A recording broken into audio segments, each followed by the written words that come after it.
Welcome,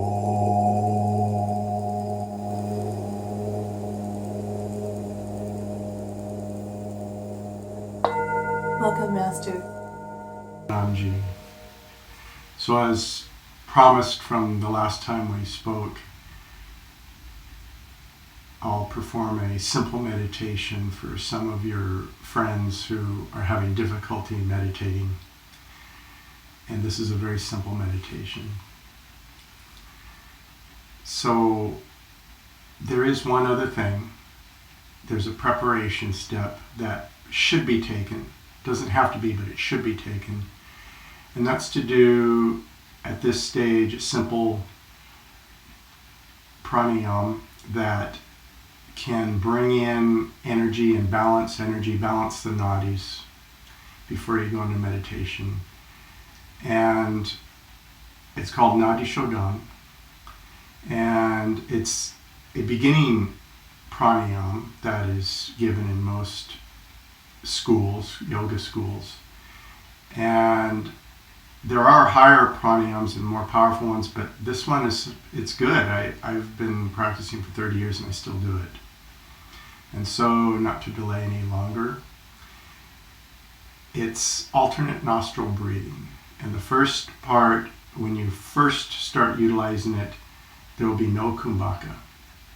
So you just do the breaths with no kumbhaka, and then as you get further advanced, maybe after a few weeks and you feel comfortable with it, you can start adding kumbhaka, which is the hold points with a full chalice, which is a full breath in the lungs, and with an empty chalice where all of the air is expelled.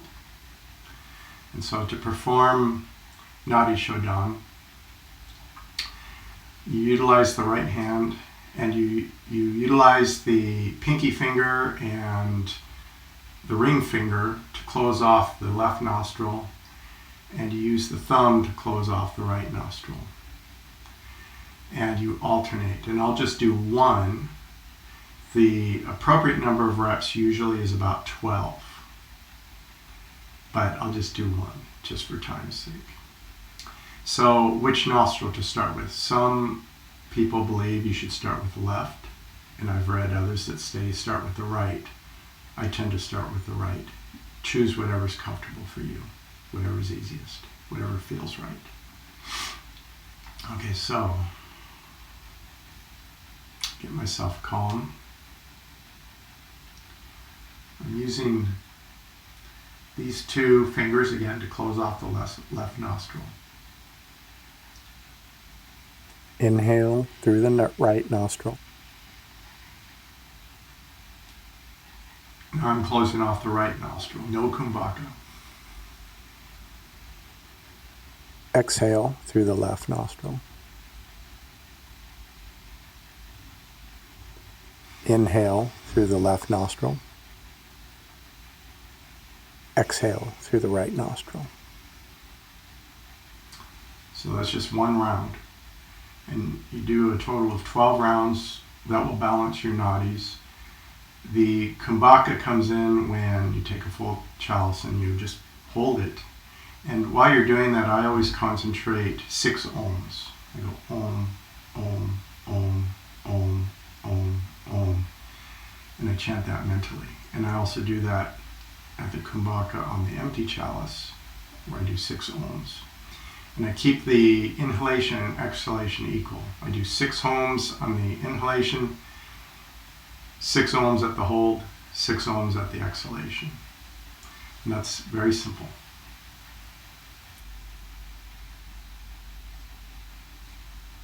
Okay, so you've performed your pranayama, you're ready to meditate.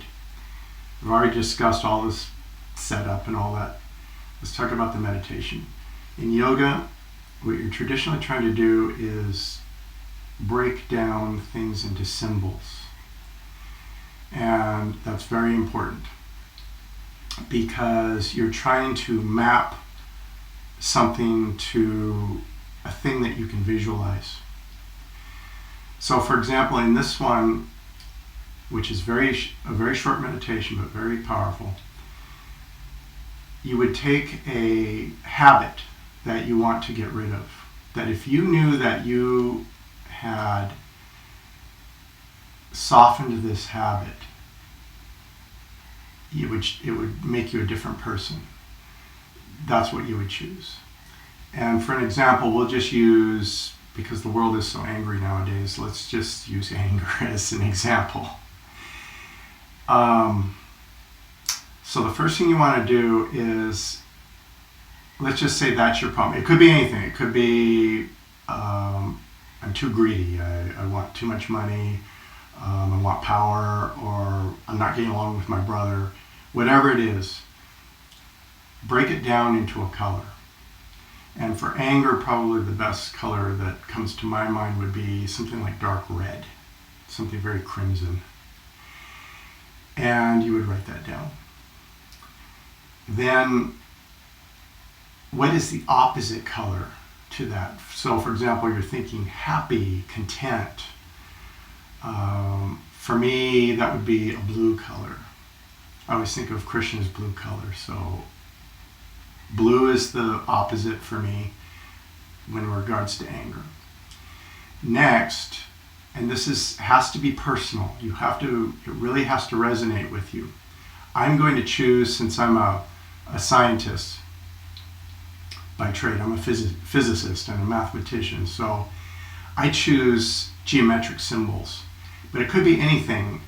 For anger, you could choose Duryodhana's symbol. You could choose a barking dog, a growling dog. Whatever your symbol is, it could be an erupting volcano.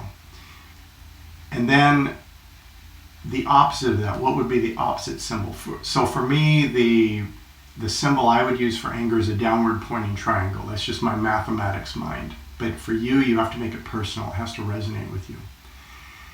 And then the opposite of that for me would be an upward pointing triangle.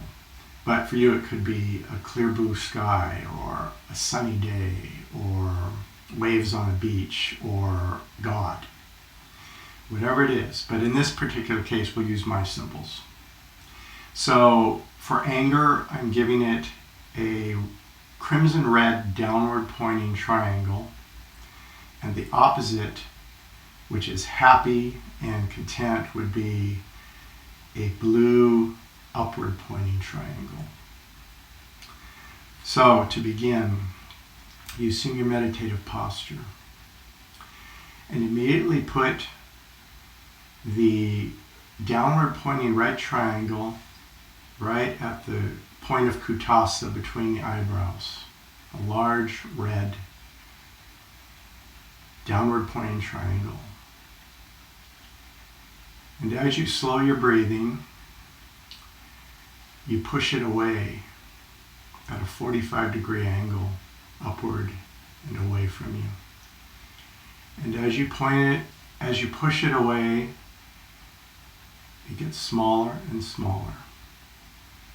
And you visualize this going away from you. Note, I'm doing this with my eyes closed. It's easier to visualize for me. If it's easier for you to do it half open, then do so. But keep pushing that downward pointing red triangle away. It's getting smaller and smaller with each breath.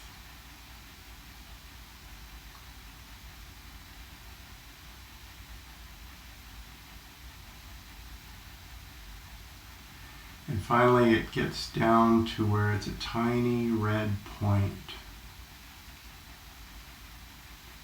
And then you take one last exhale.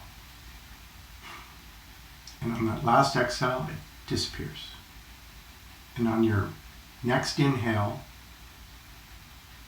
a small blue dot appears. Again, at the 45-degree angle, way out away from you. And with every breath, you draw it closer.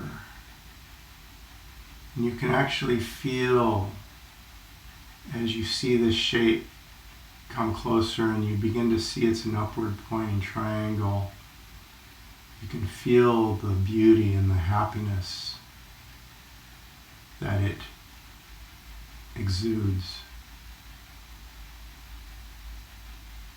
And it just keeps getting bigger, larger and larger as it draws closer.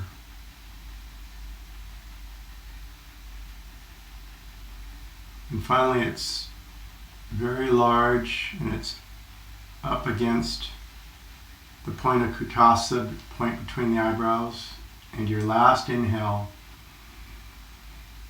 you pull it into you and it just filters all through every cell of your being with happiness and contentment.